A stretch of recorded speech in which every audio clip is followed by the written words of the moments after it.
खबर है बिलासपुर क्षेत्र का, जहां पर वायरल हो रहे इस वीडियो में दिखने वाली महिला सचिव है और वीडियो बनाने वाला एक क्षेत्रीय पत्रकार, जिसके द्वारा घर के ही किसी सदस्य के मृत्यु प्रमाण पत्र बनवाने के लिए इस महिला सचिव के पास आवेदन किया था। परंतु वीडियो में दिख रहे इस महिला सचिव के द्वारा पहले एफिडेविट बनवाने के लिए कहा जाता है, परंतु जब यह पत्रकार किसी इसमें असमर्थता जाहिर करता है तो महिला सचिव ने दूसरा रास्ता बताते हुए 500 रुपए का पहले इशारा किया और बाद में अपने ही मुंह से 500 रुपए देने की बात कही।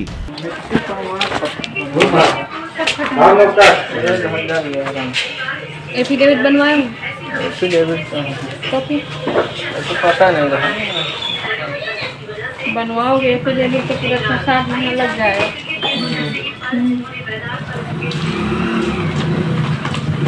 बताओ क्या करो? एफिडेविट बनवाने पड़ेगा तो उसमें बहुत टाइम लगेगा। कुछ सलाह दूंगे तो बोलो जितना लेते हो ऐसा बता दीजिए।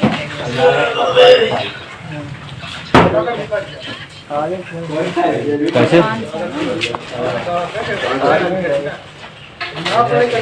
आज अब तो नहीं बना पाऊंगी, वही लाइन नहीं बना पाऊंगी। आपको बता दें, इस वीडियो में दिख रही महिला सचिव इससे पहले भी कई मामलों में फंसी हुई है, जिसकी शिकायत भी उच्चाधिकारियों तक की गई है, परंतु जांच कमेटी के द्वारा जांच तो हर बार करने की बात कही जाती है, परंतु हर बार की तरह दोषी या आरोपी अधिकारी पाक साफ साबित कर दिया जाता है। वायरल हो रहे इस वीडियो में भी यही बात सामने दिख रही है। संबंधित पत्रकार द्वारा इस वीडियो को लेकर बिलासपुर संभाग के कमिश्नर से शिकायत की गई है, परंतु आज 15 दिन बीत जाने के बाद भी कोई कार्रवाई नहीं हुआ है। यह मामला तब लोगों के संज्ञान में आया जब इस मामले से जुड़े इस वीडियो को सोशल प्लेटफॉर्म पर एक सम्मानीय पत्रकार के द्वारा डाला गया।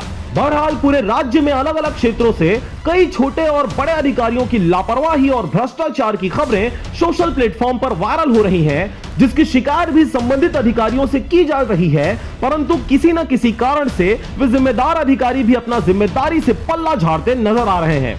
फिर चाहे व्यक्ति आम नागरिक हो या फिर एक जागरूक पत्रकार। खबर के प्रसारण उपरांत अब यह देखने विषय होगा कि इस मामले में भी क्या लीपापोती की जाती है या फिर किसी प्रकार का कोई कार्रवाई महिला सचिव पर किया जाता है। बिलासपुर से ब्यूरो रिपोर्ट RJ रमझाझर।